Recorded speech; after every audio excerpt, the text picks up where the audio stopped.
sus investigaciones y trabajo cotidiano estos tres núcleos temáticos. Entonces, la alegría es doble por la actividad y por un panel de lujo para poder escuchar y aprender de Julieta, Pablo y Soledad, completando un panel con Humberto Podetti, que viene desde una institución con mucho compromiso social, como es la Comisión Episcopal Argentina, y todo lo que él nos va a ir contando desde su militancia en este tema, desde ese sector. Y este panel va a estar con una apertura también destacada. En primer lugar, Mónica Macha, actual diputada nacional, pero que en su recorrido como senadora provincial fue una de las impulsoras de la actual ley de hábitat, una ley que fue una construcción colectiva transformadora y que hoy va a estar desde luego en el centro de análisis. Y como hablábamos estos días con Soledad, no solo el espíritu de la ley, sobre el que Mónica puede hablar desde los espíritus, sino también muchos usos que la ley pudo haber tenido y no tuvo, ¿no? Yo diría esta consigna de dónde veníamos antes de la ley, a dónde llegamos y cómo seguimos. Y en el dónde estamos y cómo seguimos, el actual defensor del pueblo viene siendo en la provincia de Buenos Aires un actor convocante de la multisectorialidad, tanto del Estado como de la sociedad civil, a punto tal que acaba de conformar un Consejo Provincial para la Prevención de las Violencias, que desde luego incluye como un tema central en la agenda el tema de las tomas, los desalojos y la justicia, ¿no? Yo no me voy desde luego a meter en temas de sustancia, que con un panel tan destacado sería una osadía, pero me viene a la memoria el pie, el acta sudafricana, ¿no? La prohibición de desalojos ilegales y de tomas ilegales, como uno de los ejemplos que seguramente Julieta en la construcción de estándares va a abordar. Así que bueno, va a ser una tarde para aprender, para escucharnos, para preguntar. No es para convencernos entre convencidos, pero sí el ámbito académico nos obliga a quienes estamos también en otras funciones, como puede ser la función legislativa, la función judicial, en el Ejecutivo, en un órgano de control independiente como es la Defensoría del Pueblo, o en una organización no gubernamental como es el caso de Soledad, actualmente en Mar del Plata. Digo, hay una multisectorialidad en un espacio académico que nos va a permitir trazar una hoja de ruta. ¿Cómo podemos seguir? ¿De dónde veníamos antes de la ley? ¿Qué recorrido hubo después de la ley? ¿A dónde llegamos? Y hoy en día no es solo la toma de Guernica que nos preocupa y nos ocupa intensamente, sino también cómo seguimos. Lamentablemente siempre se nos mete el enano fascista por todos lados y tenemos a la policía y a la justicia penal al acecho y los ideólogos que recurren a estas herramientas asusados por un sector de la sociedad y de los medios masivos que no nos dejan abordar esta problemática del modo que hoy la vamos a pensar. Este es un espacio alternativo para recorrer. Así que, Mónica, si nos podés hacer unas primeras palabras de apertura, te lo voy a agradecer y te escuchamos con mucho gusto. Y te vemos. Gracias, Mario. Bueno, gracias por la invitación. Me parece, coincido con vos en que es un panel y temas que están hoy en la agenda pública muy fuertemente, pero que vienen siendo problemas estructurales y complejos de larga data, que me parece que implican también poder pensar en respuestas complejas, en políticas complejas. Ayer Axel Kicillof, pensando también en el ámbito de la provincia de Buenos Aires, ¿no? Es un tema que recorre la Argentina, pero tal vez centrándonos un poco en provincia de Buenos Aires, planteaba algunas líneas de un plan, de una política, donde en buena hora también centra la mirada sobre el tema del suelo, que es siempre el punto que nos queda como pendiente, y que es tan importante a la hora de pensar en una política de hábitat, ¿no? Además de la vivienda, cómo regula el Estado el acceso a la tierra y al suelo. Así que yo la verdad es que, bueno, aparte el encuentro con compañeras, Soledad Arenaza y Julieta Rossi, hemos trabajado juntas en nuestro paso por la legislatura provincial, y siempre el tema de hábitat fue un tema para nosotras que estuvo en el centro de la agenda legislativa, que inclusive lo tomábamos como parte de una dimensión de la violencia institucional, pensando en los términos de los desalojos. Bueno, las compañeras que, tanto Julieta como Sole, trabajado también en el diseño de leyes que han quedado y que son leyes muy importantes también para poder pensar qué respuesta tiene el Estado provincial frente a la situación de los desalojos, siempre con el marco que implica la Ley de Acceso Justo al Hábitat, que me parece que es una ley que, como todas nuestras prácticas y nuestras producciones, pueden ser mejorables, pero que la verdad tiene un marco y una construcción que siempre priorizamos, y que tiene mucho de lo que anhelamos durante muchísimo tiempo para pensar en una ley de esas características, ¿no? Y además en ese armado intersectorial, con experiencias concretas de gestión sobre la integración sociourbana de barrios, con ese consejo provincial que también es una herramienta, un dispositivo tan importante, y con la promoción también de crear estos consejos a nivel de los municipios. Así que yo creo que ahí como que también es esto, es una política que recorre el país, que recorre todos los espacios gubernamentales, que para poder pensarlo también entonces en alternativas implica pensar que más allá de tener un ministerio o de tener un área específica, implica respuestas así como se están pensando también interministeriales, porque lo cierto es que cuando avanzamos, sea en este contexto de la toma, como vos hablabas de Guernica, pero también las tomas en general, o bien trabajar en la integración sociourbana de distintos barrios, bueno, implica, yo creo, esto, una propuesta que pueda ver distintas dimensiones que se ponen en juego en esas situaciones, que no son solamente las dimensiones vinculadas a las áreas, si se quiere, de infraestructura o de ordenamiento urbano, sino también todas las áreas sociales, las áreas de salud, las áreas de niñez, las áreas de mujeres y diversidad. Digo, todas esas áreas tienen, y no en la línea que también me preocupa, no en la línea de fragmentar, sino al contrario, de poder darle esa complejidad que tiene una temática como esta. Así que yo me voy a quedar escuchando a los compañeros, muy contenta de estar participando con ustedes, y bueno, y seguramente después tendré algún momentito para alguna intervención en función de lo que vaya surgiendo como discusión. Muchas gracias por la invitación de corazón.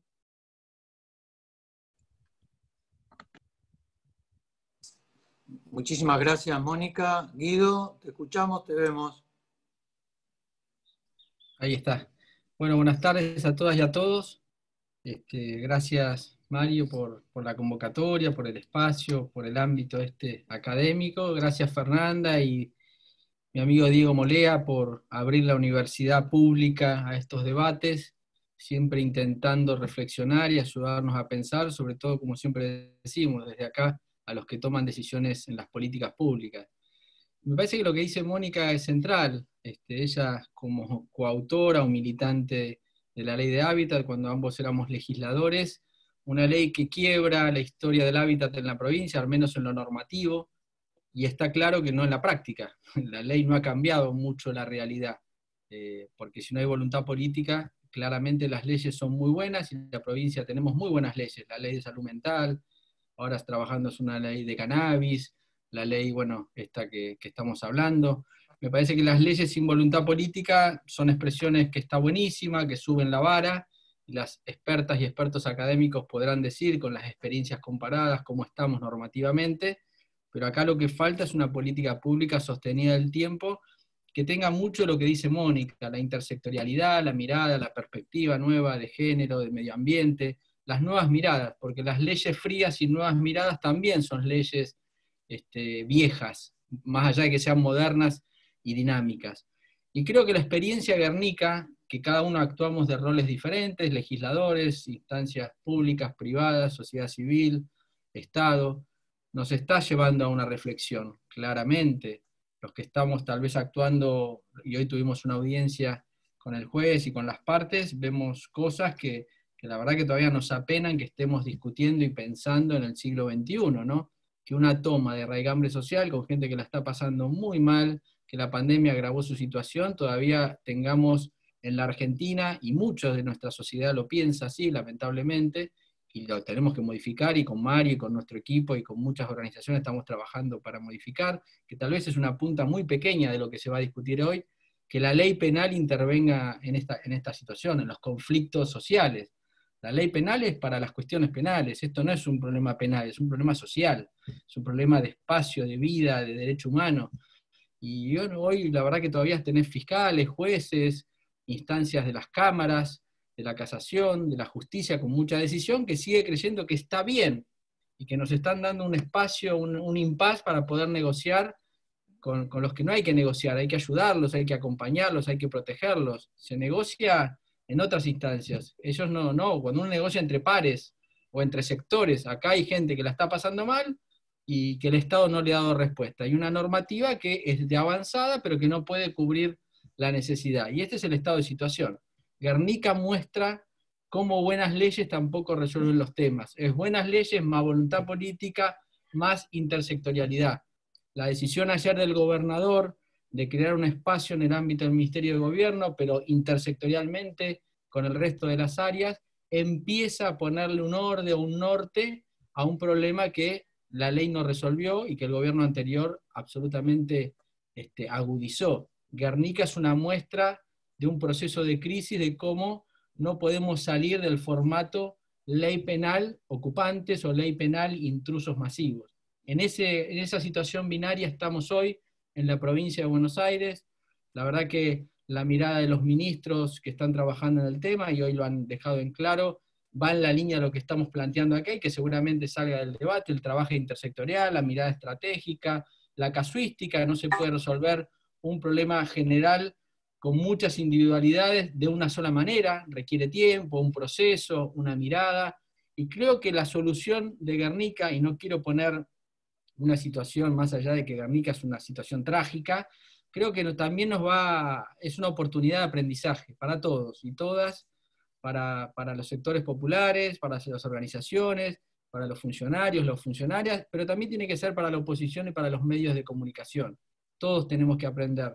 Como dice Mario, si no siempre aprendemos los que pensamos parecido y estiramos la cancha nosotros, y creo que acá necesitamos convencernos y construir por lo menos parámetros y puntos de igualdad entre los que pensamos de una manera y los que piensan de otra, si no es muy difícil construir una política pública. De hecho, la ley de hábitat, novedosa de vanguardia, no ha podido resolver la situación porque un gobierno que vino después no pudo frenar o no pudo avanzar en esa línea. Así que me parece que el debate de hoy tiene que ayudarnos a resolver la situación de la mejor manera, a entender que las leyes...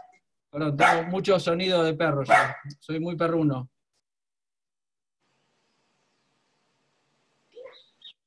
Acá perros de la calle y gatos sobran en esta casa, así que si alguno tiene ganas puede venir a buscar. Pero bueno, esta es la realidad real, diría Gasalla. No, en ese marco yo vuelvo a insistir, para mí Guernica es un aprendizaje y es una oportunidad, más allá del dolor y la tragedia de estas 2.000 familias, 2.000 personas que el Estado está intentando acompañar, y que yo entiendo que en un proceso se va a empezar a encontrar una mirada por el compromiso territorial, un poco lo que decía Mónica. Acá no existe la provincia de Buenos Aires y no se piensa desde los territorios, es muy difícil y es imposible.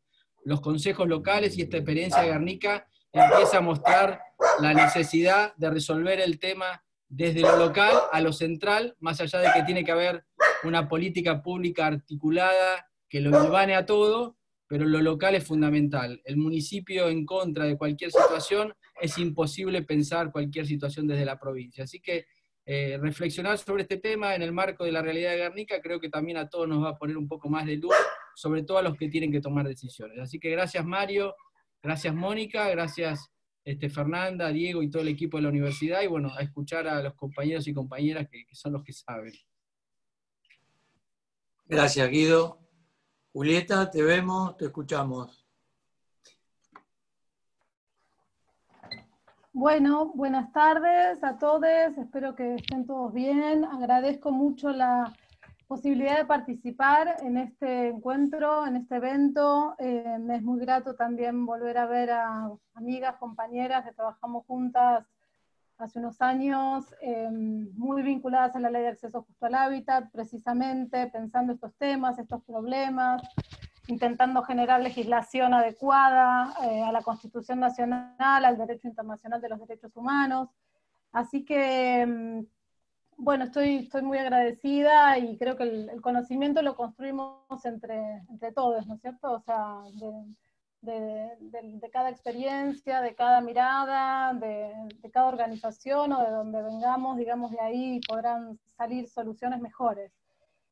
Yo soy abogada, entonces, y trabajo, digamos, muy vinculada al derecho internacional de los derechos humanos y al derecho constitucional.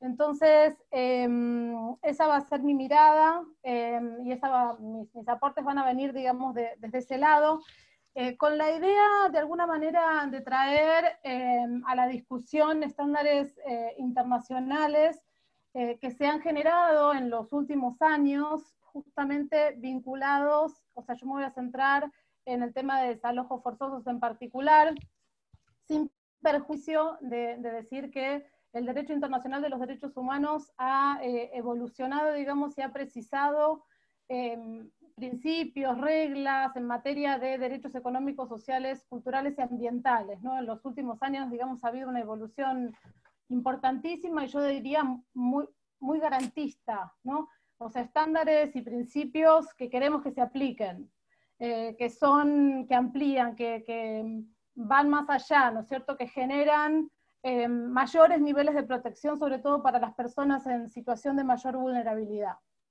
Y estos principios, estos estándares, son lineamientos importantes para las políticas públicas, para la legislación, para la adecuación legislativa, ¿no? No solo son importantes, sino que son, más bien uno diría, son vinculantes. Estos principios del derecho internacional surgen justamente de la adopción de tratados internacionales de derechos humanos por parte de la Argentina. Y en tanto tales, deben ser respetados, y deben ser respetados por los tres poderes estatales, ¿no? Tanto el poder ejecutivo, como el poder legislativo, como el poder judicial. Los tres órganos del Estado, digamos, tienen la responsabilidad, al mismo tiempo, simultánea, de ir implementando o de implementar en sus legislaciones, en las políticas públicas, en los programas, en las decisiones judiciales, estos principios, estos estándares. En general, digamos, en derechos humanos nos toca hablar específicamente de acceso a la tierra, a la vivienda, el tema de los desalojos.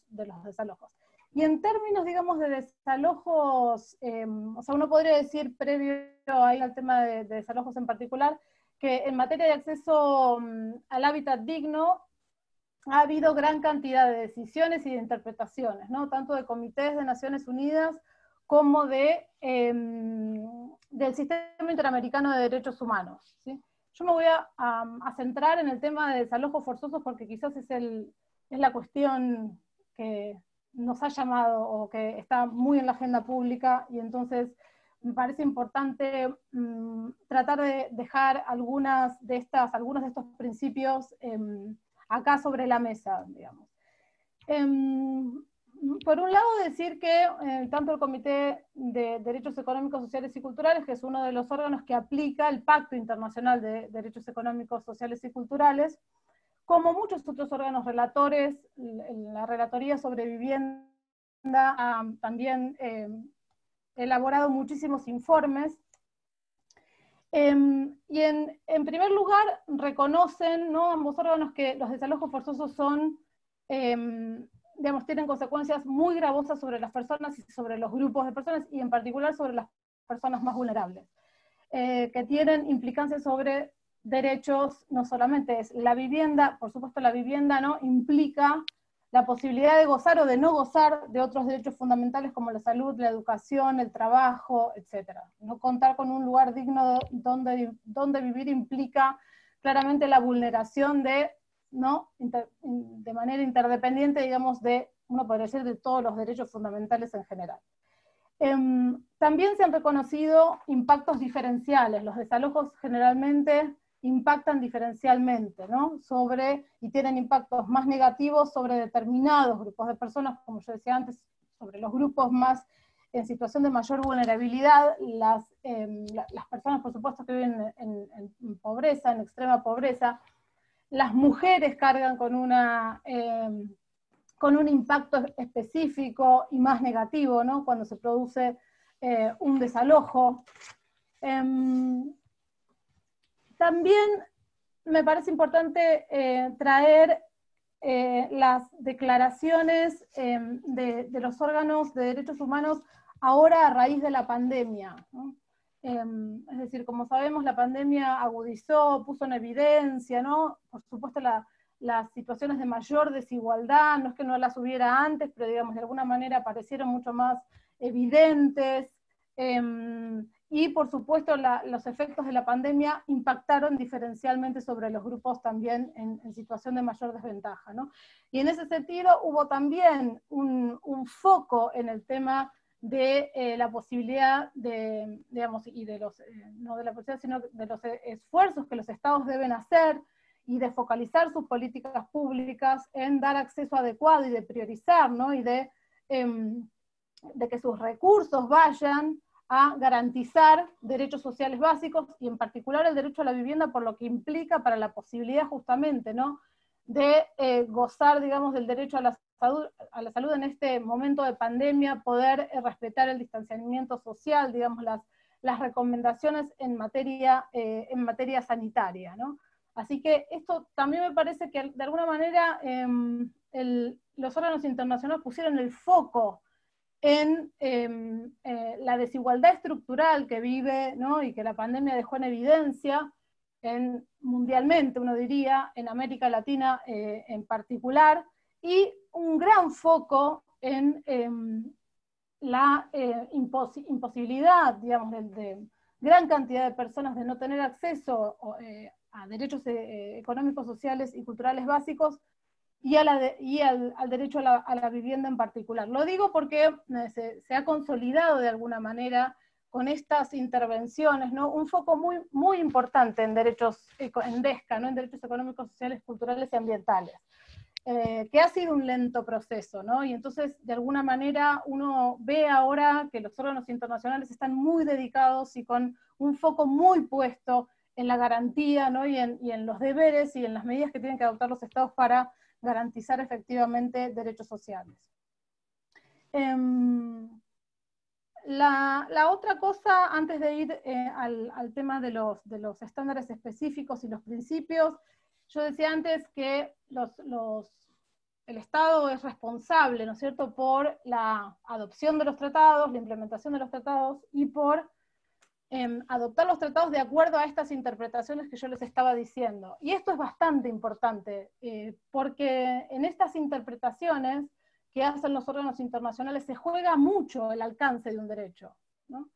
Es decir, se juega hasta dónde, qué es lo que tiene que hacer el Estado, cuáles son sus obligaciones, cuáles son sus deberes, qué implica el derecho a la vivienda digna, qué implica digamos, la imposibilidad de que los Estados puedan llevar adelante desalojos forzosos, ¿sí? Hay mucho desarrollo a nivel internacional, y quizás hay menos desarrollo, uno podría decir, a nivel constitucional interno. Entonces, por eso es tan importante, y de acuerdo a la doctrina constitucional, los distintos poderes del Estado tienen la obligación de implementar esas interpretaciones de los distintos derechos, en este caso del derecho a la vivienda, y en este caso del tema de los desalojos forzosos, ¿sí? No es discrecional. O sea, no es que un juez o el Poder Ejecutivo pueda decir cumplo, no cumplo, a ver, lo tengo en cuenta, no lo tengo en cuenta, no, o sea, deben ser tenidos en cuenta. Estas interpretaciones internacionales deben ser consideradas, deben ser incluidas en sus decisiones, en todas las decisiones, como ya dije antes, no lo voy a repetir, ¿sí? Y esto, digamos, la Corte Suprema es una doctrina absolutamente consolidada en ese sentido. Y también, quizás para mostrar la importancia de esto en un segundo, en el caso Simón, donde se anularon las leyes de obediencia debida y punto final, un argumento decisivo fue fue justamente la jurisprudencia de la Corte Interamericana de Derechos Humanos en un caso contra Perú, ¿no? Y ahí la Corte Suprema dijo, esta jurisprudencia de la Corte Interamericana debe ser tomada, o es guía ineludible, ¿sí?, para que nosotros analicemos esta situación, digamos, este planteo de la nulidad de las leyes de obediencia debida y punto final.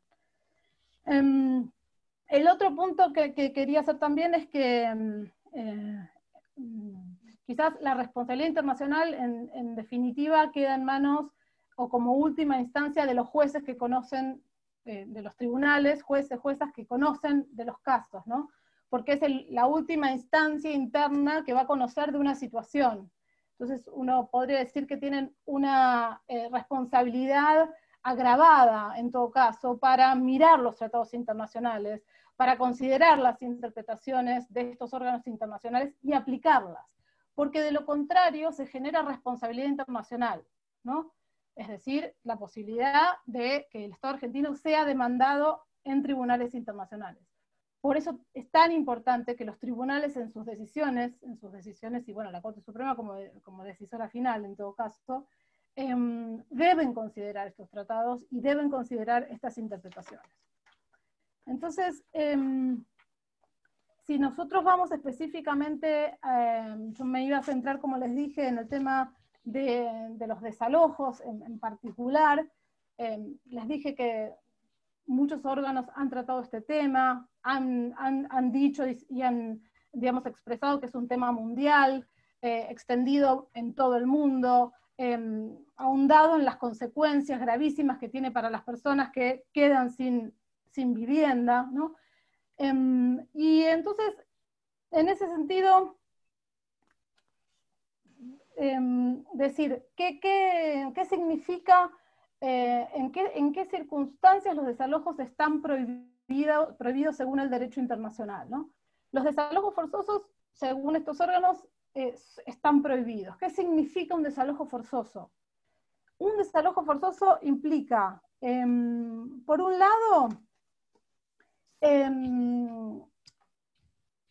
la situación cuando se hace salir a personas o grupos de personas de sus hogares o de las tierras en las que están habitando u ocupando, sin ofrecerles medios apropiados de protección legal ni alternativas habitacionales, ¿sí? También implica que los estados y los agentes estatales, digamos, tienen que llevar adelante ciertas condiciones para que esos desalojos sean legales, ¿no es cierto? Y el tema del uso de la fuerza es una cuestión central, porque generalmente, como sabemos y como sucede en la práctica, muchas veces estos desalojos son llevados adelante a través de la violencia física, ejerciendo, digamos, todo tipo de violencias desmedidas, ¿no es cierto? Entonces, pero si nos vamos a estas dos condiciones, ¿no? La primera es que las personas, los grupos de personas que van a ser desalojados eventualmente, tienen que tener acceso a recursos jurídicos adecuados y efectivos en el marco del debido proceso legal, ¿sí? Esto es fundamental, la posibilidad del acceso a la justicia, la posibilidad de defender, de defenderse frente, digamos, a esta pretensión del desalojo, ¿no? Y esto incluye, digamos, el debido proceso legal incluye una serie de cuestiones, una serie de condiciones, ¿sí? Este debido proceso legal se fue conformando a través, uno podría decir, usamos los desarrollos económicos, sociales y culturales, y también los desarrollos en el marco del Sistema Interamericano de Derechos Humanos. Y este desarrollo del debido proceso legal es muy específico, ¿no? Las personas sometidas eventualmente a un desalojo tienen que tener posibilidad, digamos, de muchas cosas en el marco digamos, para posibilitar la defensa de sus derechos, ¿no? Me parece importante también mencionar que hay casos muy recientes del Comité de Derechos Sociales decidiendo casos específicos, donde reafirmó, ratificó, amplió, en todo caso, este deber de los estados de otorgar recursos judiciales adecuados, efectivos, y en el marco del debido proceso legal, ¿sí? Es un caso que después les puedo pasar, pero en todo caso es un caso del 2015, contra España a raíz, digamos, de toda la crisis habitacional, ¿no? Después de la crisis del 2008. Pero en ese sentido, entonces, en el marco del debido proceso legal, las personas tienen que llevar adelante una defensa efectiva y oportuna de sus derechos, se les debe respetar el derecho a ser asistido por un defensor de su elección y de comunicarse libremente y privadamente con su defensor, el derecho a ser asistido por un defensor proporcionado por el Estado si la persona no puede nombrarse uno propio, el derecho a ser oído en el marco de una audiencia convocada al efecto, la notificación previa y detallada y con un plazo suficiente y razonable de antelación en relación a la denuncia, ¿no?, que se les hace por la ocupación ilegal y la pretensión del desalojo, la concesión de un tiempo y de los medios adecuados para la preparación de la defensa, incluyendo conocimiento de alegaciones y pruebas, planteamiento de argumentos, etc. El derecho de defensa de interrogar a testigos que puedan arrojar luz sobre los hechos, el acceso a un marco procesal apropiado en el que se pueda debatir debidamente y con todos los resguardos la procedencia del desalojo y la afectación del derecho a la vivienda, incluyendo la posibilidad, digamos, de que el Estado brinde una solución habitacional alternativa, ¿no? Y también el derecho de obtener una decisión fundada en los hechos y en el derecho aplicable sobre la procedencia del desalojo y la afectación del derecho a la vivienda. Digo, quise mencionar todas estas cuestiones que quizás para los no abogados es un poco, ¿no?, tedioso, pero lo que marca es que claramente un desalojo, digamos, en el marco de una medida cautelar y en el marco, digamos, de estos procesos breves, brevísimos, sin defensa, son absolutamente contrarios al derecho constitucional, digamos, y al derecho internacional de los derechos humanos, o al revés, ¿no? Es decir, si se está frente a una decisión tan gravosa, los estados tienen que asumir, digamos, y garantizar este derecho de defensa tan amplio para que la gente pueda efectivamente defender sus derechos de manera súper amplia. Dentro de este marco también surge la posibilidad o el deber de los estados de realizar una auténtica consulta con los afectados para llegar a una solución. Es decir, en este marco, ¿no?, del debido proceso para la defensa de los derechos de manera adecuada y efectiva, se plantea y se especifica en todo caso que debe haber esta posibilidad de consultar a los afectados y de generar, digamos, una posibilidad de diálogo con las autoridades estatales para generar justamente una solución alternativa habitacional para los casos, obviamente, en que las personas queden en situación de calle o no tengan otra posibilidad de procurarse una vivienda con sus propios medios. La otra cuestión sumamente importante es este derecho a que las personas que no tienen posibilidad de procurarse una vivienda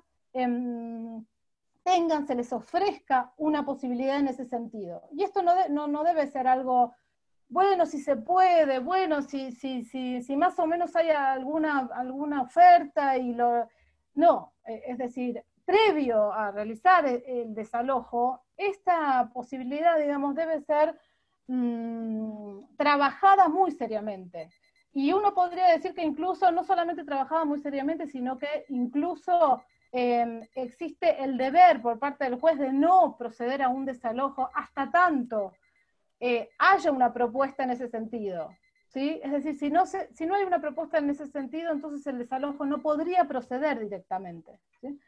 Me quedan pocos minutos, no sé si son no me acuerdo cuántos eran que nos habías dicho, Mario. Eran 15, a los 13 sonó, a los 15 sonó, ya van 17, así que si vas... Ah, perdón, no escuché, es la primera vez que escucho. Sí, no, le estoy preguntando y se ve que no se escucha la alarma, pero ya sonó hace rato. Bueno, sí, lo que voy a terminar en 2 minutos, si me dejás, ya que no escuché el pip antes. Dale, perdón.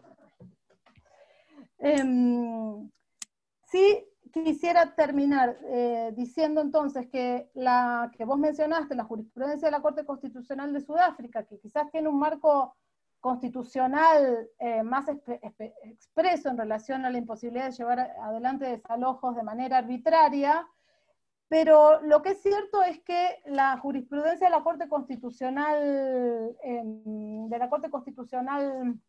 de Sudáfrica fue consolidando ciertos principios y derechos, ¿no?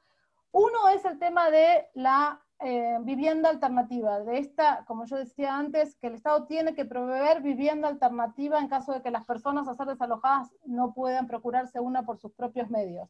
Este derecho se fue consolidando y es considerado, digamos, y los jueces lo tienen casi como yo decía antes, es una condición sine qua non para proceder eventualmente al desalojo. Las personas no pueden quedar en situación de calle. Ese es uno. El otro es que este procedimiento que yo les decía de defensa de los derechos tiene que contemplar una posibilidad de mediar y de negociar de manera auténtica, de manera, digamos, seria. ¿Sí? Se debe generar esa posibilidad, esa mesa de diálogo, esa mesa de gestión, donde se pongan sobre la mesa alternativas habitacionales para esas personas que no tendrían otra alternativa. Y por último, y me parece interesante, la tercera cuestión que se fue consolidando es que los desalojos se consideran, digamos, más allá de que sea iniciado por un privado, ¿sí? Si las personas van a quedar en la calle, no son considerados privados, sino que se transforman en conflictos, de alguna manera, sociales, públicos. Y entonces hay una obligación de los órganos del Estado de involucrarse. Involucrarse, esto implica ser llamados a participar, digamos, obligatoriamente ser llamados a participar de esos procedimientos, porque justamente no es una cuestión privada, no es una cuestión entre un privado y un grupo u otra persona privada. Si el grupo afectado va a quedar sin vivienda, significa que hay una vulneración de un derecho fundamental, y entonces el Estado tiene que participar ofreciendo, como decía, analizando las formas, digamos, eventualmente de alternativas, digamos, habitacionales. En todo caso me quedo ahí. Vale. Y después en las preguntas podemos ir. Después volvemos a vos y completás, Julieta. Gracias. Gracias. Veo que la alarma no sonó, pero voy a ponerla más fuerte, Pablo. No, un poco para enganchar con lo que sigue, además de, como decía Julieta, la consagración en el plano normativo y en los estándares, en órganos internacionales y en distintos planos en el ámbito local, sean constituciones o legislaciones de segundo nivel. En el caso de Sudáfrica y en el caso Grootboom-Irene, donde el gobierno de Sudáfrica apeló una orden que recibía en este desalojo forzoso masivo de concederle refugio a 390 personas mayores y a 510 chicos. El gobierno no quería, y el Tribunal Constitucional lo obligó a darle el refugio con características mínimas, como un ejemplo de que lo normativo debe ir acompañado por criterios de aplicación. Entonces, a veces, entre lo normativo y los estándares internacionales, constitucionales y legales, y la aplicación concreta, en el medio está la necesidad del litigio estratégico, del litigio de reforma estructural. Y ahí Pablo Cabral y varias organizaciones han tenido experiencia de muy buenas prácticas, así que yo le pedí un poco a Pablo que nos comparta ese litigio en el que han logrado muy buenos resultados recientes y que podemos aprovechar para diseminar. Adelante, Pablo, te vemos, te escuchamos. Muchas gracias, Mario. ¿Me escuchan bien? Sí. Bueno, en primer lugar agradecer la posibilidad, la oportunidad de estar acá con ustedes. Evidentemente a todos nos mueve un interés por una cuestión social grave que estamos viviendo ahora con lo que está pasando en Guernica, que no es nuevo, que tiene muchos antecedentes y que, sí, desde la teoría, como explicaba Julieta, está muy trabajado a nivel de los derechos humanos y del derecho internacional de los derechos humanos. La idea mía, y un poco lo charlábamos con Mario, es contar una experiencia concreta en la ciudad de La Plata, en la que sí se generó un caso muy similar al de Guernica, y en la cual desde la Facultad de Derecho de la UNLP intervenimos en un programa de extensión universitaria. En el caso mío, yo me dedico a Derecho Administrativo, la cátedra nuestra intervino asesorando a un grupo de personas, 80 familias del Gran La Plata, que estaban ocupando unas tierras en un barrio que ellos le llamaron Barrio Alegre. Hoy se sigue llamando Barrio Alegre y está en el Gran La Plata. Esto pasó en el 2013.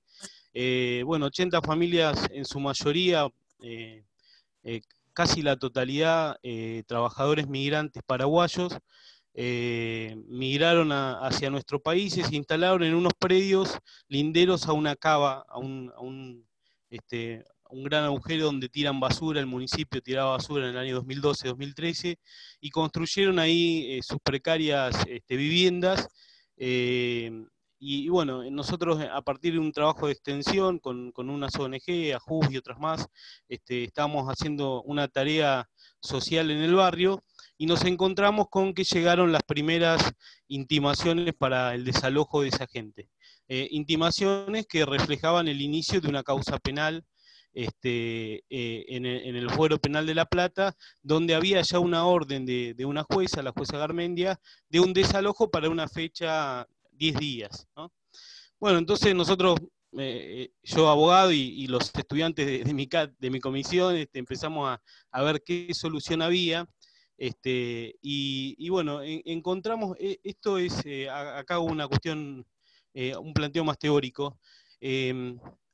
Hay un problema respecto de cuál es la justicia que debe intervenir en este tipo de conflictos. Y ese problema que es teórico también se refleja en cuestiones de competencia, o discusiones de competencia entre la justicia penal y la justicia contenciosa administrativa. Tiene que ver con cómo se mira el conflicto. Si se mira el conflicto desde el derecho penal y se ve a estas personas como delincuentes que violan el derecho penal, o si se ve el conflicto como un problema social en el que el Estado está violando el derecho a la vivienda de un grupo grande de personas, más allá de que hay otros derechos en juego. Además, con grupos vulnerables, ¿no? Entonces, depende cómo miremos el conflicto, la justicia que debe intervenir es una, la penal, respecto de la comisión del delito de usurpación, u otra, la contenciosa administrativa, en virtud de la afectación de un derecho fundamental como el derecho a la vida, integridad, vivienda, etc.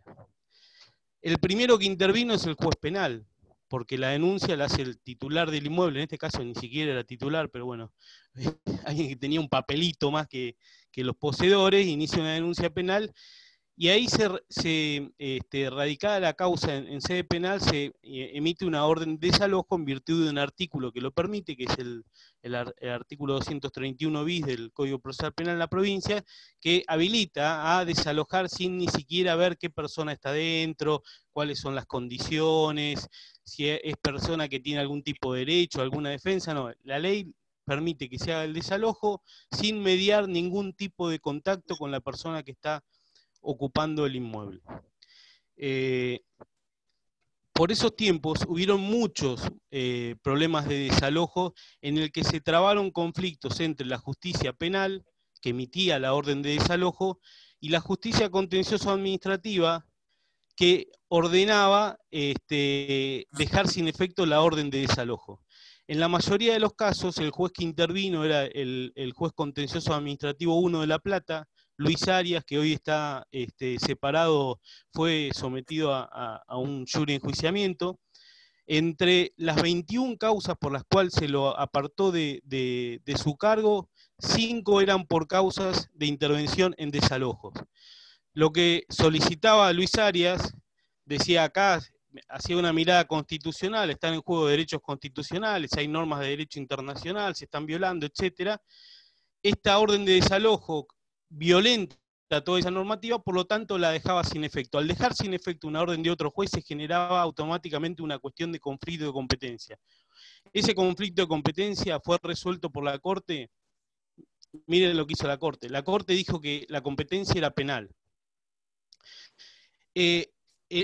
Ante esa situación, viendo que esta gente iba a ser desalojada, habiendo recurrido a la provincia de Buenos Aires, a la Defensoría Penal, con realmente un trabajo excelente de los abogados que intervinieron para tratar de hacer una defensa y plantear la inconstitucionalidad de esta ley penal, procesal penal, que habilitaba un desalojo de esta forma, pero la justicia penal no entendió razones para volver atrás con su medida. Por lo tanto, teníamos la posibilidad de iniciar una acción contenciosa administrativa solicitando como medida cautelar que se garanticen los derechos de estas personas, pero íbamos a tener el problema de la competencia si es que el juez lo que hacía era anular la decisión penal.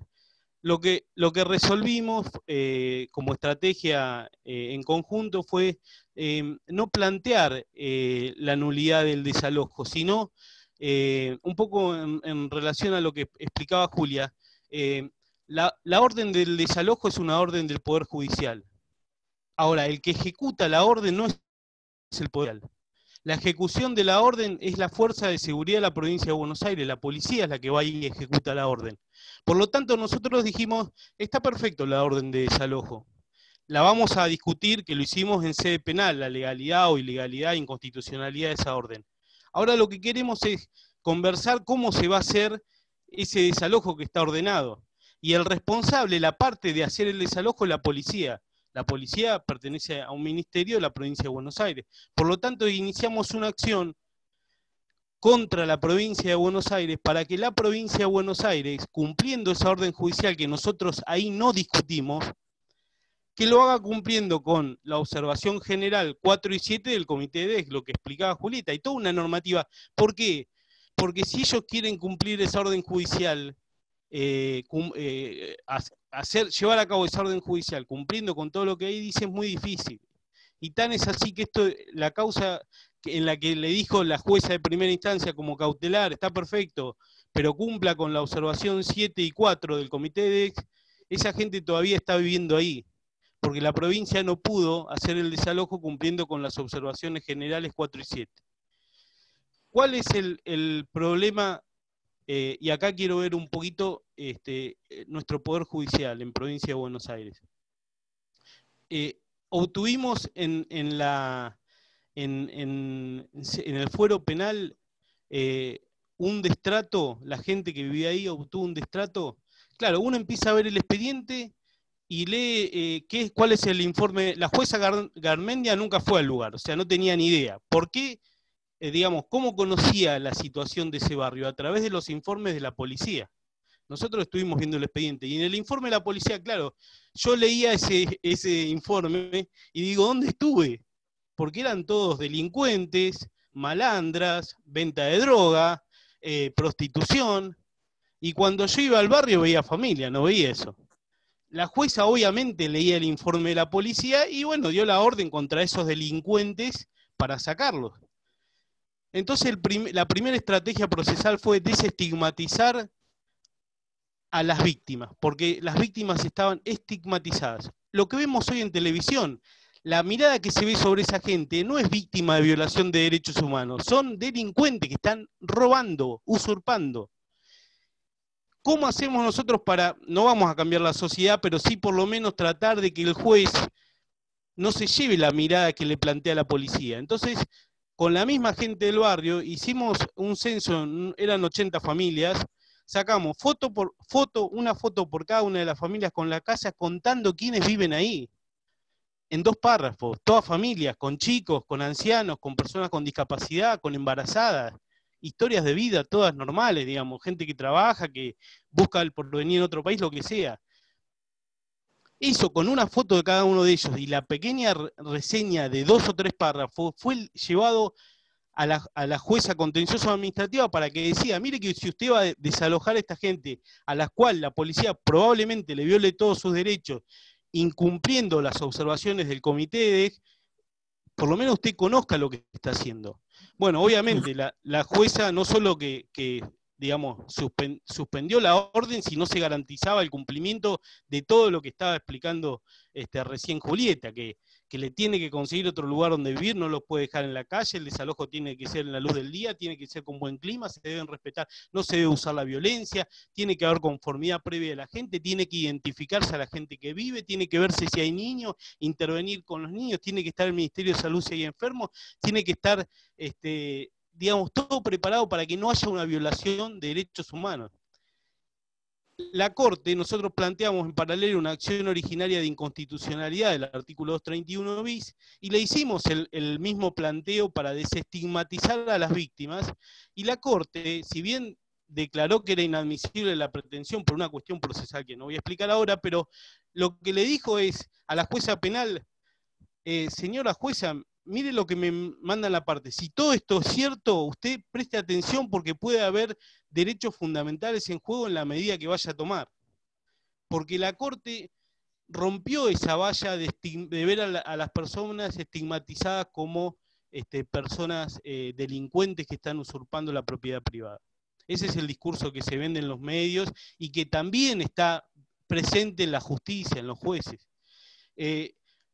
La otra cuestión estratégica, y ya debo estar por terminar, no sé si escucho el ruido, pero voy a ir cerrando. La otra cuestión estratégica que tuvimos en cuenta fue el tema de la competencia. No plantear que se anule la decisión del juez penal, sino decirle, está perfecto, juez penal, tu tema lo vamos a discutir por las vías recursivas en la sede penal, pero si la provincia de Buenos Aires va a ejecutar esa orden, que es la encargada y competente legal para hacerlo, que lo haga cumpliendo con la normativa nacional e internacional vigente. Y ahí fue donde logramos esta intervención de la justicia contenciosa. No se generó una cuestión de competencia, porque la cuestión de competencia finalmente, como lo resolvió la Corte, iba a ser favorable a la justicia penal porque previno, digamos, la primera que intervino. Y lo último que hay que tener en cuenta en este tipo de acciones, en el fuero contencioso, es que hay que identificar con mucha precisión cuál es la conducta omisiva, porque nosotros estamos diciendo que hay una ilegalidad producto del incumplimiento de una conducta que está establecida en el ordenamiento jurídico.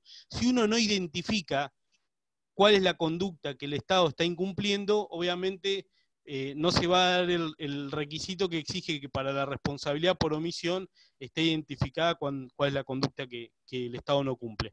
Por lo tanto, ahí sí, todos los puntos y coma, ahí sí, los 2 minutos, lujo de detalle que plantea la normativa, observación 4 y 7 la observación 7 para hacer sencillo el comité de ex, identificamos uno a uno esos requisitos y le dijimos, como está previsto ahora no se va a cumplir ninguno de los requisitos que están acá.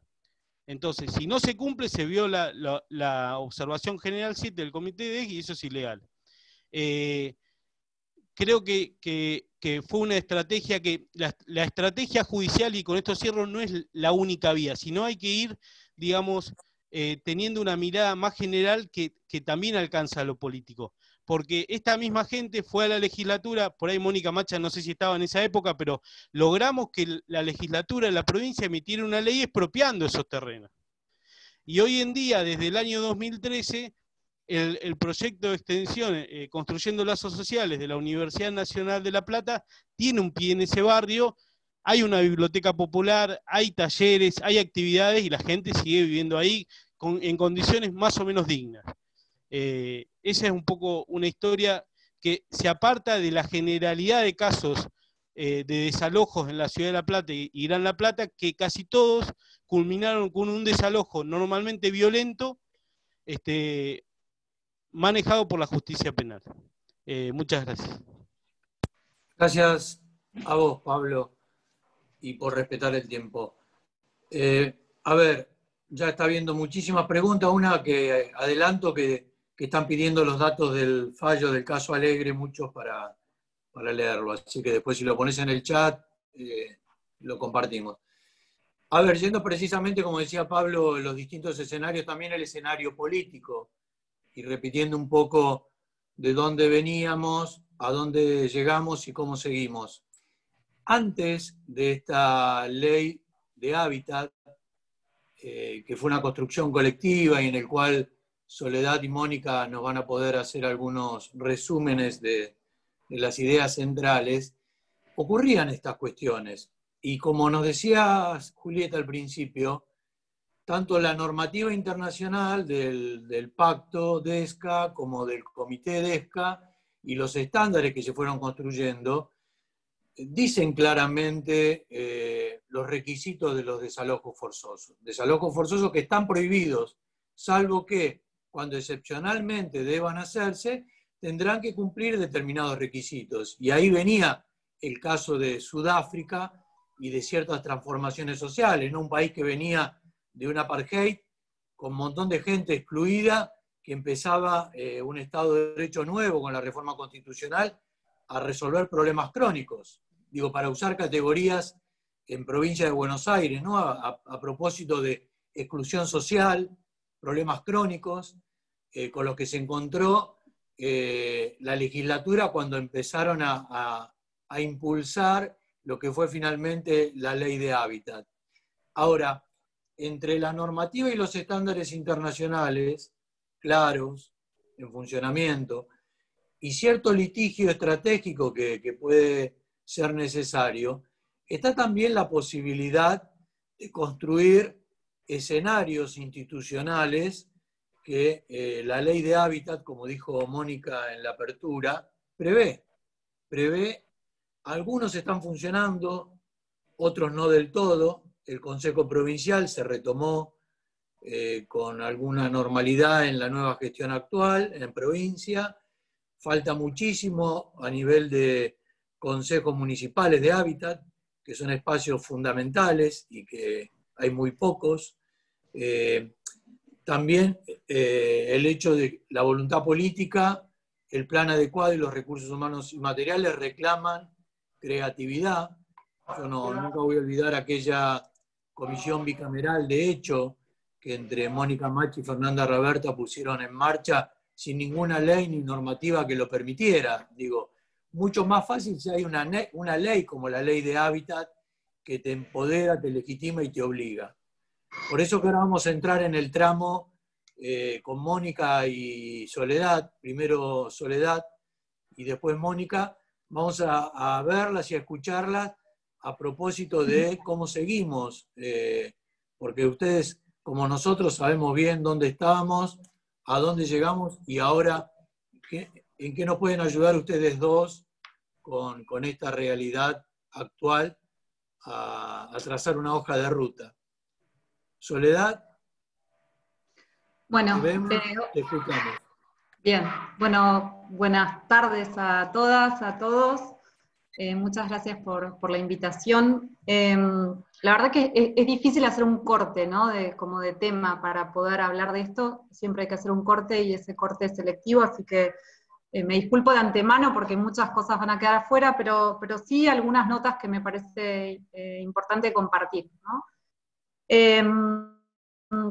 La ley de acceso justo al hábitat, supongo que muchos la conocen, algunas o algunos no.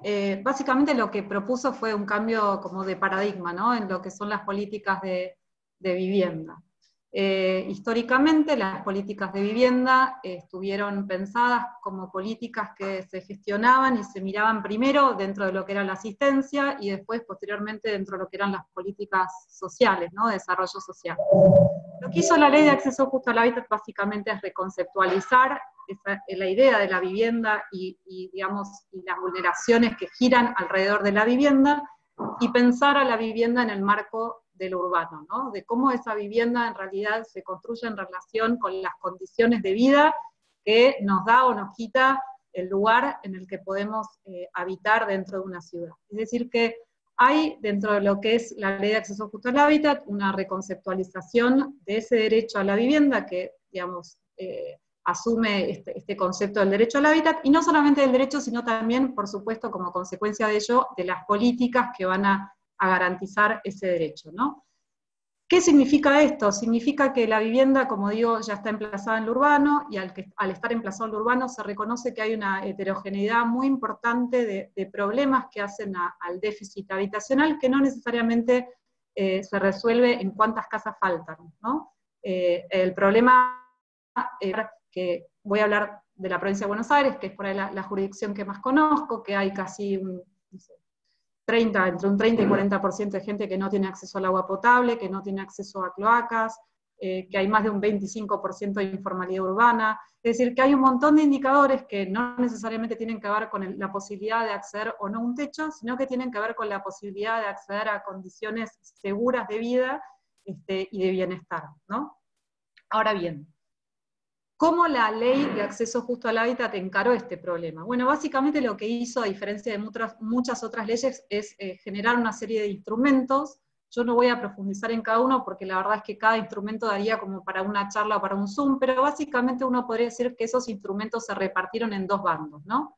Una cantidad de instrumentos que trataban de tener alguna incidencia sobre la situación de déficit existente al momento en que se construyó esta ley, es decir, cómo vamos a intervenir sobre las villas y los asentamientos, cómo vamos a intervenir sobre los mejoramientos habitacionales que necesitamos, cómo vamos a garantizar tierra para loteos de lotes y servicios para la gente que lo necesita, por un lado. Y por otro lado, cómo vamos a prever una cantidad de herramientas o dispositivos para pensar la garantía del derecho a la vivienda a futuro. Es decir, hay muchas, las generaciones del porvenir, si se quiere, que es un concepto casi del derecho ambiental, pero traspasado al hábitat, va a haber un alto porcentaje de población que no va a poder acceder a una vivienda en condiciones de mercado, y necesitamos cierta previsibilidad para que esas personas también puedan acceder al derecho a una vivienda y al derecho a la ciudad.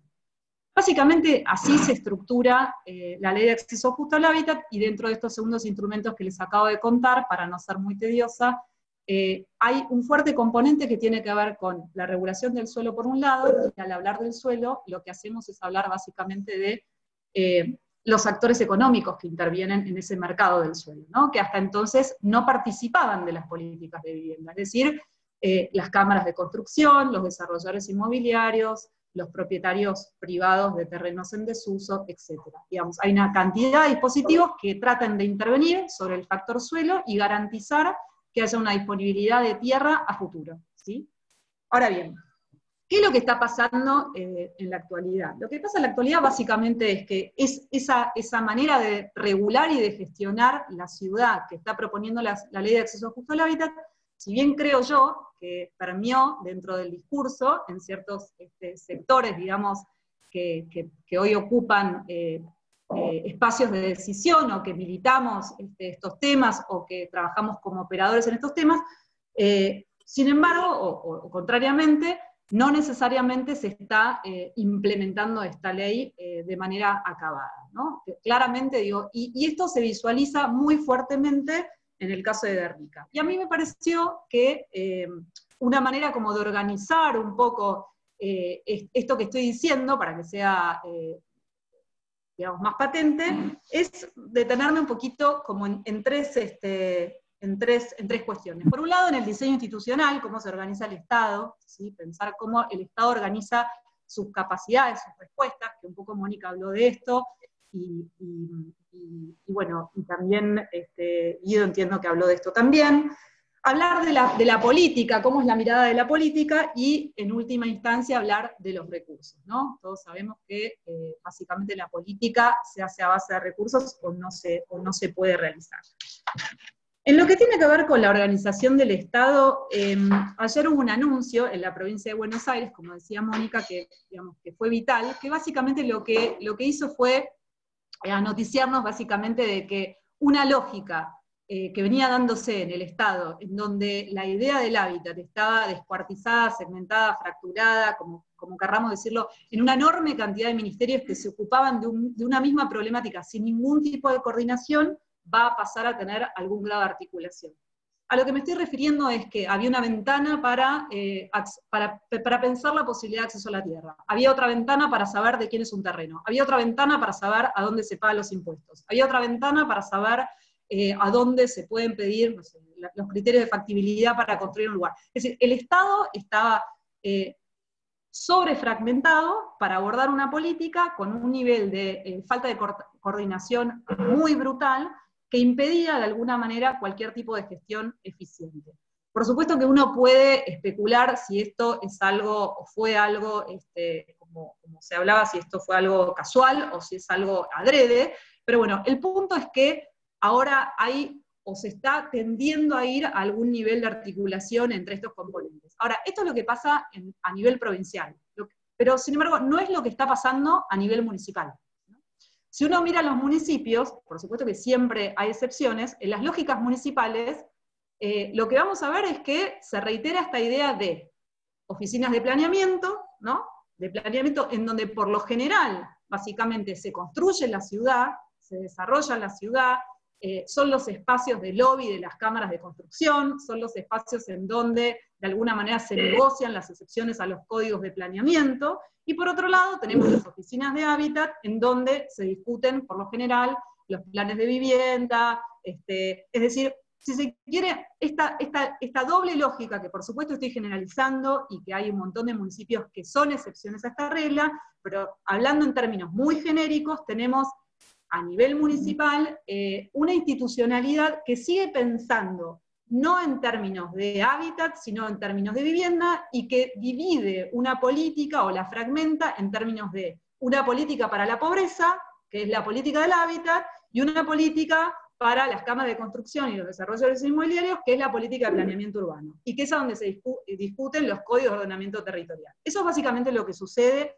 no digo en todos los municipios, tengo ejemplos, de hecho Mónica pertenece a un municipio que claramente es uno de los modelos que, digamos, Morón es la digamos, no representa esto que estoy diciendo, todo lo contrario, pero digo, si uno mira los organigramas municipales, y de alguna manera las políticas que se implementan en cada uno de estos organigramas, lo que sucede es esto, o sea, Hábitat tiene el registro de demanda habitacional cuando ese registro existe, y el acceso a tierras. Y planeamiento tiene todo lo que tiene que ver con obra pública y los criterios de inversión de extensión de servicios, o contratos importantes con las empresas prestadoras de servicios, como pueden ser la recolección de residuos y demás. Yo estoy tratando de bajar todo lo que estamos conversando a un nivel, digamos, de llano, ¿no? De llano, de cómo la gestión se apodera de un recurso como es la ley de acceso justo al hábitat, o cómo no se apodera, digamos, ¿no? Eso por un lado. Entonces, y esto que acabo de decir se ve muy patente en el caso de la gestión del municipio de la toma de Ermita. O sea, si uno mira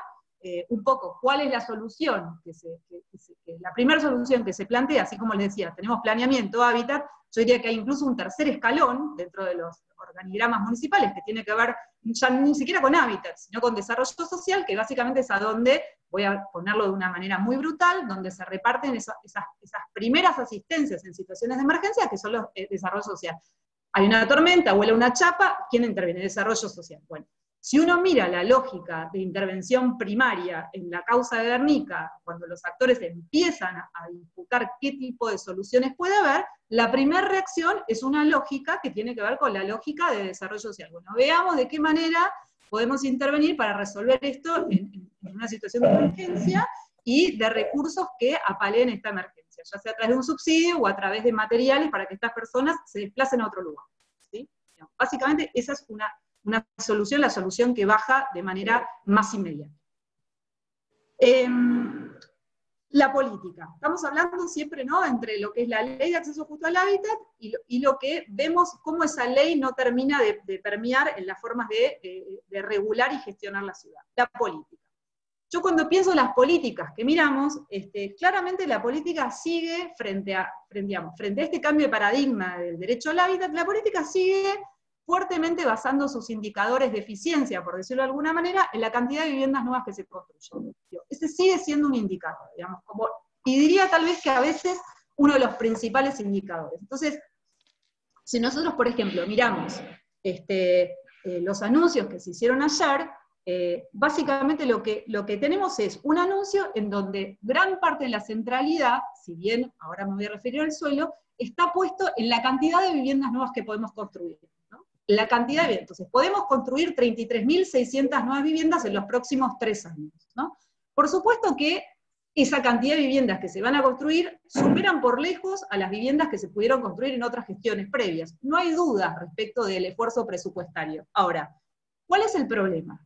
Si uno hace una sumatoria, como cuenta de almacenero, de la cantidad de soluciones habitacionales que se pueden construir en base a los anuncios que se hicieron ayer, digamos, como viviendas nuevas tenemos viviendas nuevas, mejoramientos y demás, tenemos algo así como 160.000 soluciones habitacionales, ¿no?, pensadas en un prorrateo de 3 años. Si yo les digo que en el año 2012, cuando se discutía la ley de acceso justo al hábitat, la provincia de Buenos Aires tenía, y uno de los fundamentos de la sanción de la ley, es que teníamos un déficit de 1,5 millones de viviendas, digamos, de déficit habitacional. La realidad es que pensar en que la política pública basada en construcción de viviendas o soluciones habitacionales llegue a 160.000 soluciones, sigue siendo una política que lo que nos está demostrando es que necesariamente tenemos que dar un viraje real hacia el derecho al hábitat. Es decir, sin abandonar la idea de la construcción de nuevas viviendas y mejoramientos habitacionales, no alcanza. Y cuando decimos que no alcanza, significa que si no empezamos a incorporar a otros actores a esta conversación y a la gestión de esta política, y cuando digo otros actores me refiero propiamente a los actores económicos que intervienen fuertemente en el desarrollo de la ciudad, el Estado siempre va a estar atrás de la demanda de vivienda. No hay manera que el Estado pueda resolver esto en base a esfuerzos presupuestarios propios, ni que hablar los municipios que no tienen condiciones presupuestarias para poder construir viviendas, es decir, la capacidad de sus respuestas están absolutamente determinadas por los recursos que pueda tener el Estado nacional y provincial para que ellos lo hagan. Es decir, si no empezamos a hacer un viraje en la mirada de la política, siempre vamos a estar atrás de la demanda. Entonces, volviendo a lo que decía, tenemos un anuncio en donde tenemos 160.000 soluciones habitacionales de diferente orden nueva, de las cuales más o menos, por lo que miramos ayer, tenemos por otro lado 506 proyectos en diferentes villas y asentamientos, también anunciados, que no es poco, es casi la mitad de las villas y asentamientos de la provincia de Buenos Aires, pero con un presupuesto que es la mitad del presupuesto otorgado a las nuevas viviendas. Lo que quiero decir es, básicamente, que no alcanza. ¿Sí? Entonces, frente a esa perspectiva, digamos, uno dice, bueno, entonces el panorama es desolador, ¿no? Y la realidad es que no, el panorama no es desolador, sino que requiere básicamente de empezar a implementar toda esa parte de la Ley de Acceso Justo al Hábitat que hasta este momento estuvo de alguna manera pausada, y que tiene que ver precisamente con esto, con empezar a intervenir en las condiciones de producción de la ciudad y empezar a generar algunas estrategias con el sector privado, concretamente, digamos. Y acá vamos a hablar muy corto, digamos, de algunas potencialidades y algunas dificultades. Mario, 2 minutos más. Los municipios manejan los bancos de tierra, ¿sí? Hasta el momento, digo, porque es una de las grandes potencialidades de este debate, hasta el momento la realidad es que la gran mayoría de los municipios no ven en los bancos de tierra un recurso estratégico como lo son, mejor dicho, para la implementación de políticas de acceso justo al hábitat. Por otro lado, hay otro gran problema, digamos, que es esto de alguna manera, discutir la agenda de la implementación de la Ley de Acceso Justo al Hábitat, siempre, digamos, da esta sensación de que vuelve a traerse esta discusión en momentos en donde necesitamos una suerte de instrumento de ofensiva frente, por ejemplo, ¿no?, a un desalojo en un ámbito penal. Y no pensar a la Ley de Acceso Justo al Hábitat como un instrumento propositivo, ¿no?, para los municipios, vinculado a instrumentos que pueden traerle a los municipios recursos presupuestarios. Y ahí es a donde creo que está el valor más importante de la ley para convencer a los municipios de implementarla. Precisamente la capacidad que tiene la ley de generar recursos presupuestarios para los propios municipios. ¿Qué tipo de recursos? Bueno, básicamente hay 2 recursos muy importantes. Por un lado, la previsión de tierra futuro, que tiene que ver con la idea de poder establecer que determinadas zonas de los municipios, a través de sus códigos de planeamiento urbano, estén afectadas a la construcción de vivienda social, y de esta manera poder ir generando algunos precios de referencia a valor de mercado del suelo, por un lado, ¿no? Es decir, cuando yo sé que determinado sector del municipio, solamente en ese lugar se van a poder construir viviendas sociales, ese terreno va a dejar de ser un terreno apetente para los desarrolladores inmobiliarios, y por ende va a salir de esta lógica especulativa donde la tierra crece, crece y crece en su valor, por un lado, y al mismo tiempo hay otros tipos de instrumentos de la ley de hábitat que también son importantes, que tienen que ver con la posibilidad de pedirle a los propietarios de terrenos baldíos que están en desuso, o que no, digamos, o tienen construcciones derruidas, que pongan en función, digamos, que pongan en valor esos terrenos, ya sea construyéndolos, vendiéndolos, digamos, poniéndolos de vuelta en el mercado inmobiliario. ¿A cambio de qué? A cambio de la aplicación de un impuesto progresivo en el tiempo. Es decir, yo le doy a usted 2 años para que construya, o ponga esto en el mercado de vivienda, ya sea de alquiler o de venta, no sé. Ahora, si usted no cumple, bueno, ¿sabe qué? Vamos a empezar a aplicarle un impuesto progresivo al terreno en desuso. Esto existe, está en la ley de acceso justo al hábitat. Pero además les quiero decir que está en la ley 8912, que es del año 77. Es decir, fueron los militares los que incorporaron este instrumento. Digo, cuando nos corren estos discursos que tienen que ver con la propiedad privada y la imposibilidad de regularles de una función social, es un instrumento que tiene más de 40 años. Y por último, hay una cuestión que es clave, y que me parece que es clave en este juego de pensar las soluciones en el caso de Guernica, y con esto termino, Mario. Durante toda esta emergencia que se dio en la pandemia, hemos visto cómo normas han logrado permear para dar respuesta a diferentes situaciones de emergencia habitacional. A ver, por ejemplo, si yo miro las políticas de los paradores para personas en situación de calle, los paradores pasaron de ser lugares a donde la gente pernocta para recibir a las personas durante todo se convirtieron en viviendas, por decirlo de alguna manera, ¿no? Si miramos la situación de los inquilinos, pasamos a tener decretos que permitieron, digamos, detener, suspender los desalojos, congelar los alquileres, o sea, normas que en condiciones de normalidad jamás hubiesen podido avanzar, lograron sancionarse y adoptarse. Entonces, la pregunta es, ¿por qué tenemos un Guernica en donde hay más o menos como 2.000 familias que están en una situación de potencial desalojo? Tenemos un barrio cerrado al lado que tiene la obligación de ceder el 10% de su tierra en función de un permiso que le fue otorgado para poder desarrollarse. Tenemos un municipio como Perón que adhirió a la ley de acceso justo al hábitat y que además reglamentó la cesión del 10%, o sea, es decir, tiene una ordenanza cuyo cumplimiento es obligatorio y sin embargo no podemos pensar en esa posibilidad de ejecución para resolver este caso, ¿no?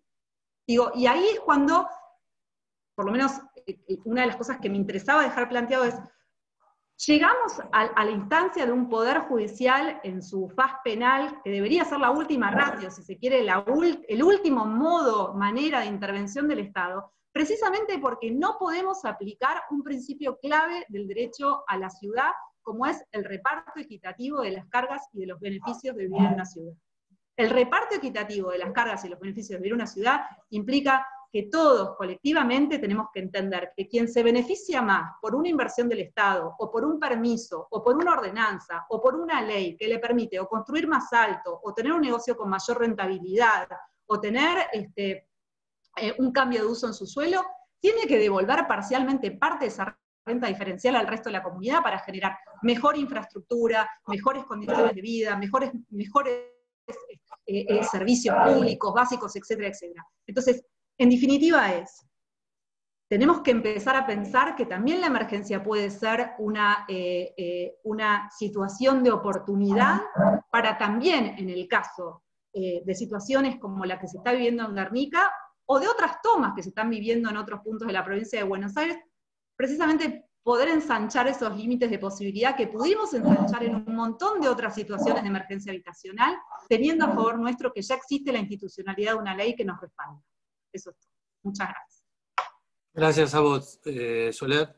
¿Nos recordás qué es la sigla MAR? MAR significa Medio Ambiente Responsable. Es una ONG que trabaja por el derecho a la ciudad en Mar del Plata y la provincia de Buenos Aires. Gracias. Bueno, antes de ir al doctor Humberto Podetti, les recuerdo a Mónica, Julieta, Pablo y Soledad que cuando termine el doctor Podetti sus primeros 15 minutos, van a tener 3 minutos cada uno para responder las preguntas que llegaron, para reaccionar y para cerrar. Así que, doctor Podetti, lo vemos, lo escuchamos.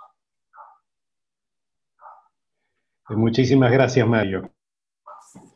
Agradezco particularmente la invitación que me han cruzado y la posibilidad de escuchar estas magníficas exposiciones de Mónica, Diego, Julieta, Pablo y Soledad. Han sido claras, concretas, prácticas, referidas a situaciones de vida específicas. Mi intervención va a ser mucho más general y desde ya me disculpo por eso. Yo quiero referirme un poco y muy rápidamente a un puente entre el estado presente o la situación presente en la Argentina, en América y en el mundo, y al estado futuro. ¿Y qué tiene que ver esto con la toma de tierras por aquellos que no tienen acceso a la propiedad? El primer punto es recordar que el pensamiento latinoamericano nació con la afirmación de que el derecho a ser propietario era un derecho universal y se justificaba y se fundaba en que todos pudieran acceder al derecho de propiedad. Esto fue un debate que se dio en la segunda mitad del siglo XVI en la Universidad de México, y que de alguna manera ha inspirado el pensamiento de Francisco. Ustedes saben que obviamente Francisco, además de ser argentino, es fundamentalmente un latinoamericano. En este punto también quiero recordar ahí un poco en particular el caso que mencionó Pablo, el caso realmente muy bueno y muy interesante, como de la creatividad jurídica permitió resolver un problema que involucraba a compatriotas paraguayos. Los paraguayos son compatriotas nuestros, lo mismo que los bolivianos, los chilenos, los brasileños, los mexicanos, etc. Y esto debemos tenerlo en cuenta muy claramente cuando enfrentamos estas situaciones. El segundo punto en el que el pensamiento latinoamericano también fue revolucionario en su momento, en los momentos de su nacimiento, fue en la afirmación de que la ciudadanía no es algo que otorgan arbitrariamente los estados, sino que la ciudadanía es un derecho que uno adquiere por el solo hecho de nacer vivo, y que está en potencia ni bien uno es concebido en la panza de la madre. Estos dos aspectos, el derecho universal a ser propietarios y el derecho de todos a ser ciudadanos, es el que ha fundado esta modernización o ayornamiento de la doctrina social de la Iglesia que ha hecho Francisco. Ustedes saben que la principal proclama que hizo Francisco a través de sus dos documentos iniciales, Evangelii Gaudium y Laudato Si, sobre todo el segundo, Laudato Si, que fue dirigido a todos los habitantes del planeta, la primera vez que una encíclica papal se dirige a todos los habitantes del planeta, fue afirmar que todos los habitantes, todos y cada uno de los habitantes del planeta tenían derecho a tener tierra, techo y trabajo. Es decir, la primera afirmación que hizo es que el derecho de propiedad se justifica solo si este derecho es de acceso para todos, que todos tienen la posibilidad de acceder. Y toda vez que no acceden, la propiedad privada está cuestionada, limitada, subordinada a un principio básico y general que es el destino universal de los bienes. El destino universal de los bienes quiere decir que si alguien en la humanidad no tiene acceso al derecho de la propiedad, algo está funcionando mal, algo debe ser corregido y algo debemos hacer para que cada habitante del planeta pueda ser propietario. La segunda cuestión importante respecto de esto es que esta proclama de Francisco es una proclama que han asumido todos los pueblos del mundo, de distintas culturas, de distintas religiones, de distintas historias, pero todos sosteniendo y afirmando la vida como un derecho esencial. Esto también es la primera vez que ocurre en la historia. La pandemia que ha causado tantos daños a la humanidad, también ha permitido ver por primera vez en la historia el ejercicio en común de la solidaridad. Y este ejercicio en común de la solidaridad por los pueblos, que habíamos visto muchas veces individualmente, los pueblos manifestándose solidariamente frente a un terremoto, frente a una catástrofe natural, ahora era, o ahora es, y sigue siendo, universal y al unísono. Esto ha probado, ha mostrado a los ojos de Francisco que tiene ambas orejas pegadas al pueblo, porque él cree que el pueblo es el sujeto de la historia y que el pueblo es el que otorga conciencia a las vanguardias y otorga conciencia a los académicos y a los pensadores y a los dirigentes políticos. Tanto le ha inspirado que está por emitir una nueva encíclica que se llama Todos somos hermanos, ¿no? Que invoca la hermandad, de la solidaridad a la hermandad hay un paso y este es el camino en el que estamos. Pero luego de reivindicar esta afirmación o esta proclama, este manifiesto de Francisco respecto de que todos los habitantes del planeta tienen derecho a ser propietarios y en tanto no puedan ejercer en la práctica ese derecho, hay un sistema injusto que debemos cambiar y transformar a la Argentina y América. recordando, y esto me parece que es muy importante que lo tengamos en cuenta, es que ya no son posibles políticas públicas nacionales, sino que debemos formular políticas públicas continentales, porque solo desde el continente unido podemos negociar con el mundo el ejercicio y la práctica de nuestros derechos. En Argentina hay un sistema que es claro, creo que fue mencionado por varios de los panelistas, con mucha claridad, que tiene digamos, una norma básica que es la Constitución, un conjunto de normas que le siguen inmediatamente y que tienen igual valor que la Constitución, que son los tratados internacionales. Tiene también la Constitución de UNASUR, la Constitución de la Unión de Naciones Sudamericanas, una constitución revolucionaria para el mundo, que sigue vigente para la Argentina. O sea, nuestros jueces no solo pueden, sino que deberían aplicarla para resolver casos como el de Guernica. Tiene muchas normas importantes e interesantes para aplicar. Pero bueno, nuestra Constitución establece o consagra el derecho de propiedad, también consagra indirectamente, aunque no lo nombra así, el derecho al hábitat, es decir, el derecho a una integración urbana de conjunto en un hábitat que sea amigable, en un hábitat que no esté contaminado con aire, agua, acceso a la salud, acceso al conocimiento, etc. Y esto es un derecho que está consagrado, y como está consagrado también el derecho a la igualdad, en la medida que todos y cada uno de los habitantes de la Argentina no sean propietarios, no tengan acceso a un trabajo digno, no tengan acceso a la salud, a la educación en todos sus grados, hay una situación de injusticia contra la que hay que alzarse, contra la que hay que no solo indignarse, sino sublevarse.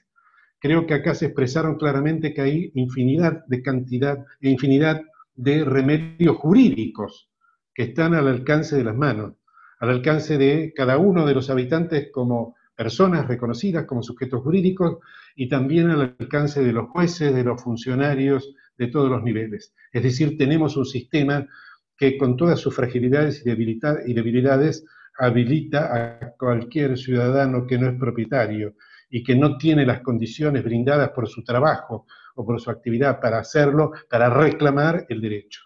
Desde este punto de vista, las tomas no son más que el ejercicio de hecho de un derecho constitucional, y como tal deben ser consideradas, analizadas, tratadas y resueltas. Creo que desde este punto de vista, el orden jurídico argentino, el orden jurídico concreto, no es más que una plataforma de acceso a los derechos que consagra la Constitución. Toda vez que haya un habitante en la Argentina, y habitante es más que ciudadano desde este punto de vista, ¿no es cierto?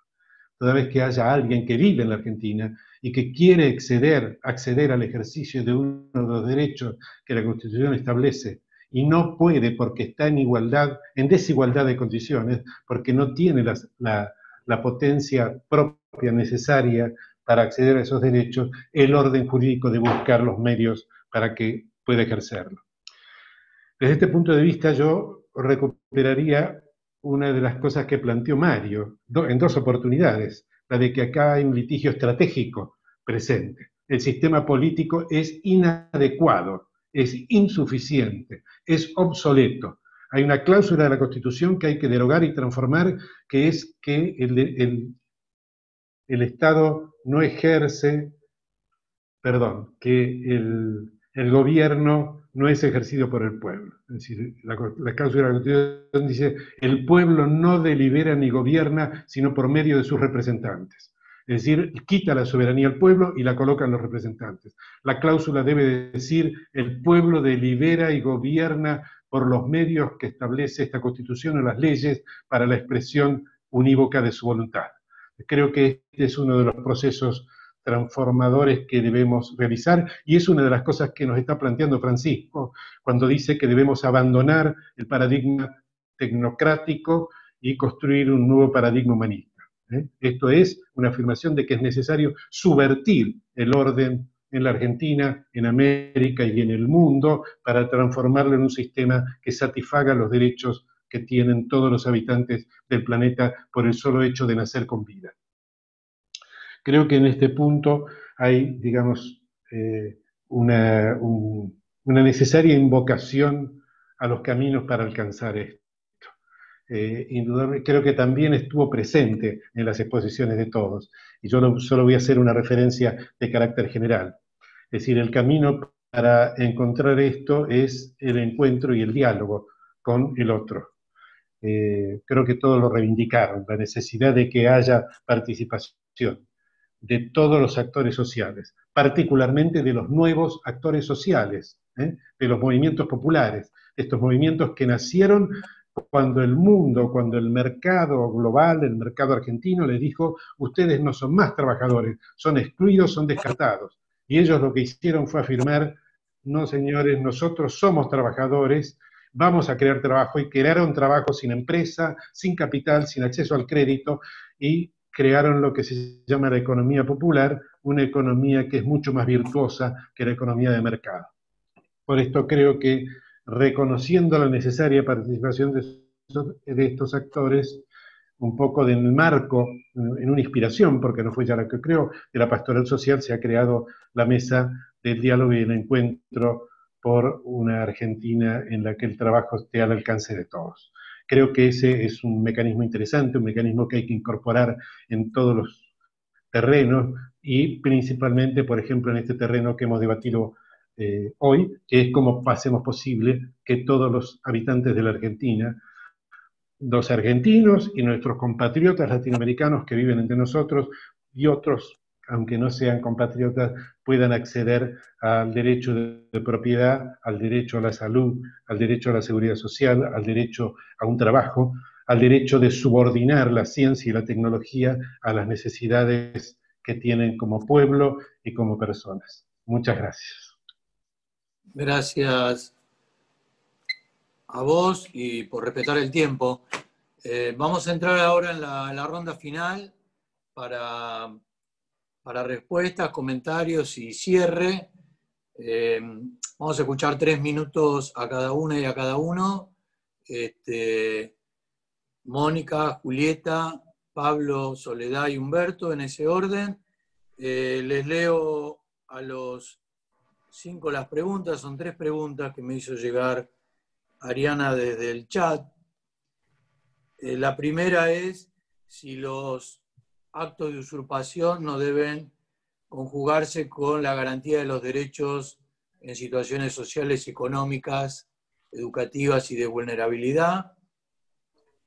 La segunda pregunta es si en el caso de Guernica se está aplicando el protocolo de la Corte para desalojos masivos, y que le llama la atención a Fernando, que pregunta cómo se ha llegado en un tiempo tan breve a una instancia de desalojo forzoso sin aplicar mecanismos conciliatorios, pacíficos, de solución alternativa. Y lo tercero es si la ley provincial 15.172 de emergencia sanitaria en caso de desalojo, que se aplicó diversamente en distintos fueros y regía hasta el 30 de septiembre, no sería necesario clarificar y ampliar esa ley a casos penales en forma expresa. Bueno, estas son 3 preguntas y muchas cuestiones que fueron interviniendo, agregando en las intervenciones, así que los escuchamos para respuestas, comentarios y cierre. Si querés, Mónica. Bueno, gracias. A ver, en relación a las preguntas, yo creo que hay cuestiones muy específicas que dejaría para las compañeras y compañeros, porque yo prefiero, la verdad es que cuando escuchaba las intervenciones, y me quedé con lo que vos decías al principio, como esto de la resonancia, me quedé pensando un poco en esto de, tenemos una normativa, tenemos hoy voluntad política de un gobierno provincial que propone, que quiere avanzar y hacer una profunda transformación de nuestra provincia. Nadie imaginaba, obviamente, esta situación de la pandemia y la cuarentena que profundiza un montón de situaciones, pero me parece importante mantener esta figura, de Axel planteando en distintos espacios, y me ha tocado escucharlo, diciendo, quiero que todos estemos pensando en transformar verdaderamente esta provincia con lo compleja que es, y con todas las dificultades que esto trae. Y centrándome en Guernica, por tomar como una toma emblemática, en esta etapa, pienso en en lo que significa un trabajo, y acá voy a hablar, tal vez no como legisladora, pero sí como psicóloga, que trabajé en centro de salud, que además después también trabajé en gestión, y como sanitarista desde ese lugar, porque creo que todas estas tareas, digo, normativa y voluntad política son dos cuestiones fundamentales para poder pensar y planificar y pensarnos en esta instancia. Ahora, no alcanza con esas dos instancias fundamentales, porque también la intervención, ya sea para que el barrio, que Guernica pueda ser un barrio y que pueda constituirse una idea de integración socio-urbana, o bien para buscar otras alternativas para las familias que están en la toma. Digo, parto de una cuestión, nadie participa de una toma porque no tenga nada que hacer. Digo, el estar en una toma con lo que significa en términos de estar con su familia, del terror que significa la intervención de la policía, de tener que pensar cómo va a sostenerse esos días, que se tiene que quedar, porque si se va ya, o sea, digo, esa instancia de la permanencia, que además puede haber grupos que intenten tener alguna tajada de todo esto, yo eso no lo descarto, pero ciertamente sí se construye sobre todas las personas que toman este predio, el lugar de esta mirada sobre la delincuencia y las mafias, para generar esta extrañeza, ¿no? Esta cuestión de, son lo otro, y son eso otro rechazado, entonces yo no me solidarizo, no me siento semejante de las personas que están llevando adelante la toma. Y ahí el rol que juegan los medios de comunicación, digo, para poder pensar en la complejidad que esto tiene. Ahora, volviendo, y rápidamente, porque sé que son poquitos minutos, volviendo al tema de la normativa, la voluntad política de las prácticas. ¿Quiénes van a llevar adelante la intervención que se defina para un lado o para el otro? ¿Quién va a llevar adelante esa intervención pensando en equipos sociosanitarios, en equipos que estén pensando y que puedan llevar adelante otras propuestas? Son trabajadores y trabajadoras en su mayoría de la provincia de Buenos Aires seguramente, y también los trabajadores y trabajadoras del municipio. Ese trabajo es un trabajo artesanal, es caso por caso, no se puede generalizar, hay que pensar en una intervención familia por familia, con toda su historia, con todas las cuestiones que ahí suceden, y entonces pienso en esos trabajadores, y pienso en que hay que pensar cómo se forman en esta instancia de trabajo, de un trabajo distinto al que vienen haciendo, y cómo se los contiene. Cómo pasamos de un paradigma de la asistencia en todos los órdenes a un paradigma del cuidado, que es el que venimos trayendo desde el transfeminismo tan fuertemente. Solamente esto es para desarrollar, pero quería dejar estos puntos planteados, aunque sea porque me parece que tiene que ver con lo que las compañeras y compañeros también, o con lo que a mí me resonó de lo que plantearon los compañeros y compañeras. Muchas gracias, Mónica. Acá llegó otra pregunta más. ¿Qué pasa con los derechos de los propietarios? Actualmente se han tomado inmuebles construidos en el Partido de la Costa de personas que viven en el Gran Buenos Aires y que las tienen como viviendas vacacionales. Con el pensamiento de defender el derecho a la vivienda de esas personas que usurparon, ¿qué debería suceder con el derecho de los propietarios? Pero un poco siéntanse libre cada uno de responder a las preguntas de estas que cada uno quiera. Yo no las estoy asignando, pero bueno, bien hizo Mónica para reflexionar desde lo que ella quería decir, así que del mismo modo, Julieta, Pablo, Soledad y Humberto. Te escuchamos, Julieta. Bueno, tratando de quizás responder alguna cuestión que se planteó, por un lado, digamos, esta cuestión de cómo una denuncia por usurpación debería articularse con la situación, digamos, de falta de acceso a derechos básicos de la gente que en todo caso ocupa por esa situación social y no porque quiera, porque, ¿no?, alegremente, digamos, sea lo mejor que pueda hacer en todo caso, ahí hay una cuestión que tiene que ver con yo no soy penalista estrictamente, pero sí hay una cuestión que tiene que ver con la posibilidad de justificar la ocupación, digamos, y no considerar de usurpación justamente por esta situación. Y de hecho, el juez que conoció o que está conociendo en la situación de ocupación de tierras en el Bolsón, que rechazó el desalojo, expresa justamente esta cuestión, ¿no? Que hay que analizar cuál es la situación de las personas que ocuparon la tierra, porque, y da a entender, digamos, que la situación social justamente justificaría que no se está cometiendo un delito. Esto es una cuestión más técnica, ¿no? De cómo se interpreta un delito, las causas de justificación. Pero justamente, ¿no? La falta de acceso a derechos básicos, y que sea esa la razón por la cual las personas están ocupando los terrenos, hace que estemos, o que se pueda considerar que no estamos en presencia de un delito, ¿no? Que es otra cosa. Y claramente es otra cosa, es una situación social, digamos, de falta de acceso a derechos, y ya se dijo, y muchos lo dijeron, digamos, que debe ser abordado de otra manera. El derecho penal no es para nada la forma del Estado de abordar esta cuestión, ¿no? Es absolutamente irracional, es absolutamente ilegal, yo diría, en términos también volviendo a los estándares internacionales.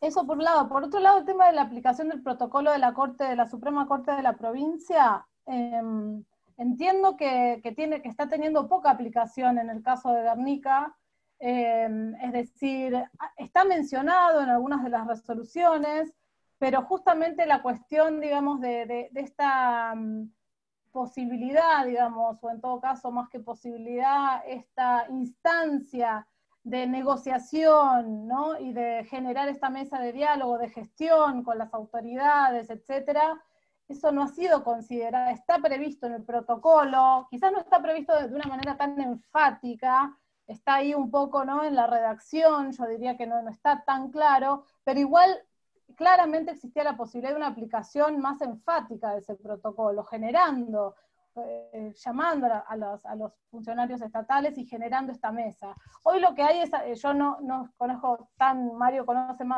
con más precisión, pero se fueron generando, ¿no? Con estas, digamos, de alguna manera, postergaciones, esta posibilidad de que el Estado provincial traiga una solución, pero no es exactamente una mesa de negociación donde las partes están sentadas, pudiendo, ¿no? Generar este diálogo real. El censo fue por otro lado, es decir, diría que no hay una aplicación así, al menos exhaustiva, de ese protocolo, que tiene muchas más potencialidades ese protocolo. Igualmente acá yo digo, ya para decir algo de lo que iba a decir así como con conclusiones, que este protocolo no puede quedar en protocolo, ¿no? O sea, el protocolo, porque ahí está el tema de cuán vinculante es este protocolo de la Suprema Corte. Es decir, yo por lo que tengo entendido y escuché, como muchos jueces, juezas, operadores jurídicos, no lo toman como un deber legal, ¿no? Sino, bueno, está ahí, es un protocolo de actuación, si quiero lo aplico, si no quiero, medio como una recomendación. Entonces, si bien también creo que hay que ver un poco el vaso medio lleno, y ha habido avances, ¿no? En este tiempo, por supuesto, la ley de acceso justo al hábitat, ¿no? Si empezamos el tema de la suspensión de los desalojos en la ley de acceso justo al hábitat, ese reconocimiento fuerte de que todas las personas viviendo en villas de asentamientos precarios no deberían ser desalojadas hasta tanto el Estado justamente brinde una solución. Eso es también un gran avance en ese sentido. Es decir, esto también para ver el vaso medio lleno, hubo avances claramente en este sentido también, ¿no? Sigue habiendo, como decía Pablo, jueces que aplican la ley penal crudamente, o sea, pero por otro lado tenemos estos avances. Yo diría que digamos, como agenda y aprovechando, digamos, la oportunidad, la voluntad política y expresamente demostrada por el gobierno de la provincia, por el gobierno nacional, de ir hacia un cambio legislativo. O sea, creo que esa es la solución de fondo más estructural para evitar este tipo digamos, del uso de la herramienta penal con fines que no tienen, digamos, ¿no? Y que lo que demuestran es que seguimos ahí en esa pelea, y que quizás tomándolo de Sole, la cuestión del lugar de la propiedad privada, ¿no? Tan como un derecho absoluto, inviolable, o sea, como se sigue ¿no? Colando, ¿no? Digo, está ahí muy en la agenda, ¿no? Bueno, con el impuesto a las grandes fortunas, pero esta pelea de fondo, ¿no? Esta pelea de fondo de redistribución, que es lo que planteaba Sole, ¿no? En algún punto de hay que ir también a pensar una redistribución de la renta urbana, no se puede solamente, ¿no?, con los recursos que tiene el Estado, sino políticas redistributivas más fuertes, más robustas, que vayan quizás al meollo de la cuestión. Entonces, creo que, no sé, para cerrar, estamos en una oportunidad política, y también la pandemia creo que da una posibilidad de avanzar y de correr los límites, justamente, hacia dónde queremos ir, hacia dónde como país, bueno, globalmente, pero digamos, en términos nacionales, también aprovechar que la pandemia y lo que puso en evidencia, sea una oportunidad para avanzar en reformas estructurales que se vienen planteando y que no son posibles, y que, bueno, dar como ese paso, ¿no?, que se necesita mucha voluntad política y mucho acompañamiento social también. Pero creo que es posible. Me quedo ahí. Gracias, muchas gracias, Julieta. Pablo, Soledad y Humberto, los 3 minutos son máximos. Si quieren usar menos, no hay problema. Ahora, habíamos quedado con Fernanda tipo 7 empezar a cerrar, así que después de Humberto vamos a escuchar a Fernanda, que nos va a dar la respuesta de qué hay que hacer con las tomas y la justicia. Dale, Pablito, adelante. Bueno, gracias. Empiezo el 04. Voy a tomar una de las preguntas. ¿Qué pasa con el derecho de propiedad de los titulares de esos inmuebles?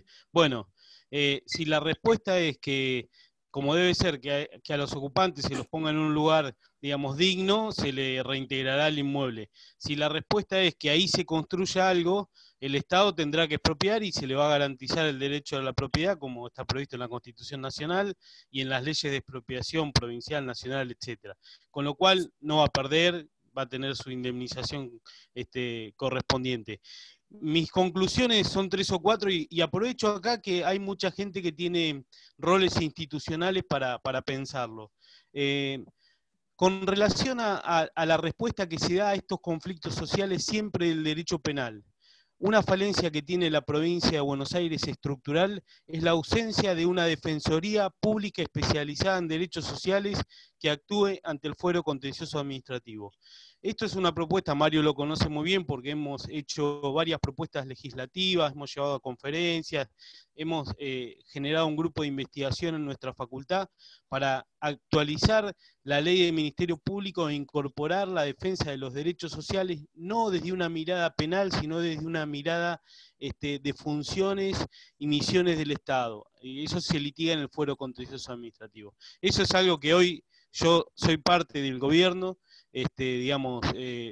peleé para que este gobierno llegue al poder. Creo que es una deuda que no podemos desaprovechar de cumplir.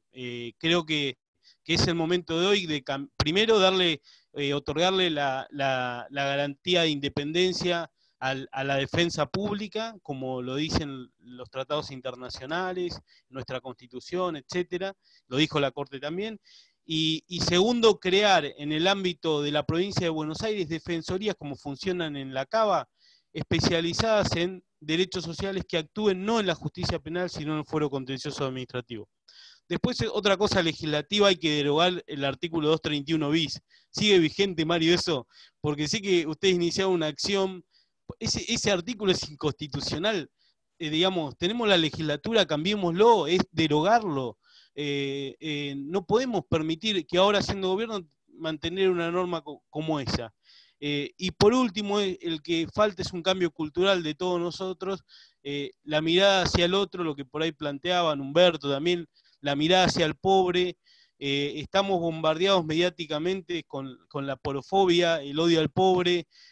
Prendan la televisión y van a ver que lo que hay es odio al pobre, y esta gente que está ahí son pobres, y ese es el motivo central por el cual toda la gente ve con alegría que se entre la policía y se los desaloje. La mayoría de la gente o mucha gente piensa así. Lo que hay que hacer es un cambio cultural y están todos nosotros en nuestros diferentes ámbitos y estamos convencidos en que esa conducta es totalmente, no solo inconstitucional, sino inhumana, tratar de hacer, poner nuestro granito para cambiarlo. Gracias, ahí están los 3 minutos. Gracias, Pablo, por los aportes con los que coincido y por el manejo del tiempo. Sos un buen docente. Precisamente en el título, cuando decíamos tomas, desalojos y justicia en términos general, un poco era para introducir también el forum shopping, ¿no? Es decir, cómo se puede elegir dónde litigar estos temas, así como puede haber propietarios, tenedores o poseedores de grandes extensiones que usan la herramienta penal para situaciones que reclaman transformaciones sociales y reformas normativas. El ganar el terreno penal también es por debilidad del litigio en otros ámbitos, ¿no? Es decir, no estamos litigando estos temas en el fuero contencioso administrativo. En lo civil está la acción de reivindicación, el incidente de recobrar, la acción de desalojo, que es una acción de conocimiento. Sin embargo, bueno, hay muchos fueros en la justicia y a veces la justicia penal no se encandila. Vamos a Soledad, entonces, para tus 3 minutos y el cierre, Sole. Bueno, no, yo tengo así como tres cuestiones muy breves. La primera, más conceptual, me parece que, un poco retomando lo que decía Mónica y lo que decían varios, digo, estamos frente a problemas que tienen una enorme complejidad, entonces siempre son recortes los que hacemos, claramente. Pero me parece que es clave, digamos, entender el derecho a la ciudad no como un derecho para, digamos, negar, digamos, la elección de algunos, pocos, por supuesto, a vivir en barrios cerrados, sino como el derecho para posibilitar que todos podamos, o sea, vivir en condiciones dignas, no sé si se entiende, digamos, o sea, no generar un derecho que busque agrietar, sino integrar, no desde un lugar en donde se, de alguna manera, genere una agenda anti, sino una agenda que posibilite, digamos, que todos tengamos un espacio para vivir en condiciones dignas, ¿no? Desde este punto de vista creo que parte de esa posibilidad está en el fortalecimiento de los estados locales, o sea, si nosotros no pensamos en cómo fortalecer las capacidades de los municipios, que son los que reciben estas demandas y los que las gestionan en forma directa, es imposible dar una respuesta que no termine precisamente en la justicia penal, digamos. Necesitamos fortalecer los organigramas municipales que gestionan la tierra, necesitamos fortalecer dentro de las agencias del Estado el asesoramiento a las personas que necesitan llevar adelante procesos de regularización dominial, o sea, es absolutamente difícil, engorroso, regularizar dominialmente las posesiones de las tierras, son trámites imposibles, con papeles imposibles, en oficinas imposibles, que hacen muy difícil y que perpetúan esa condición de falta de seguridad jurídica de la tenencia de una gran parte de la población.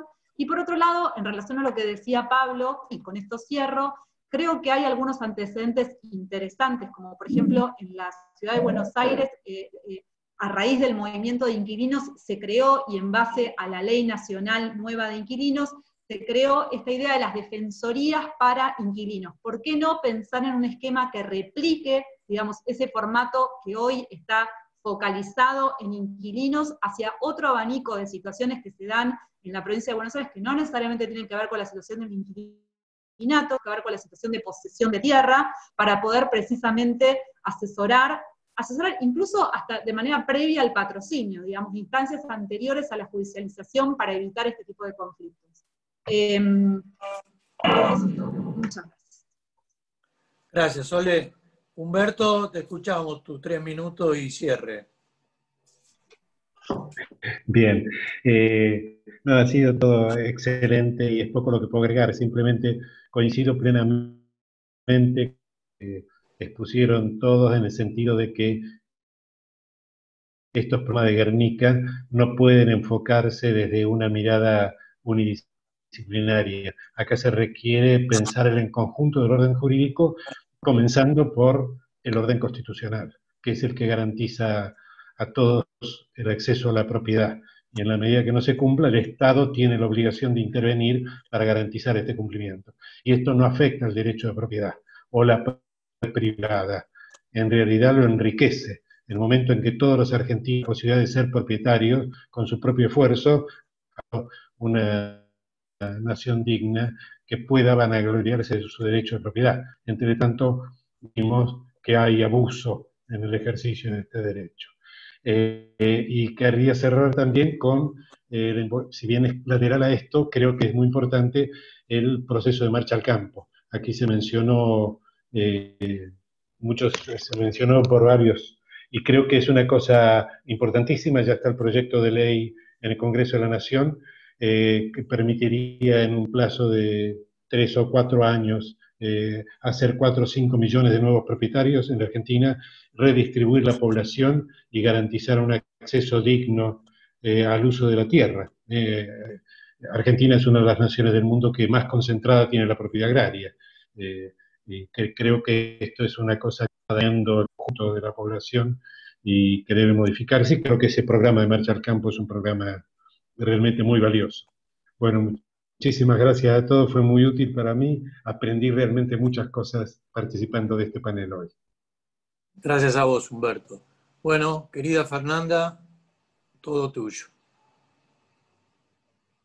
Muchas gracias, Mario. Realmente agradecerte a vos en primer lugar, Mario, por ser, como lo dije hoy, un poco cuando charlábamos al inicio, el mentor de muchas de estas actividades que llevamos adelante.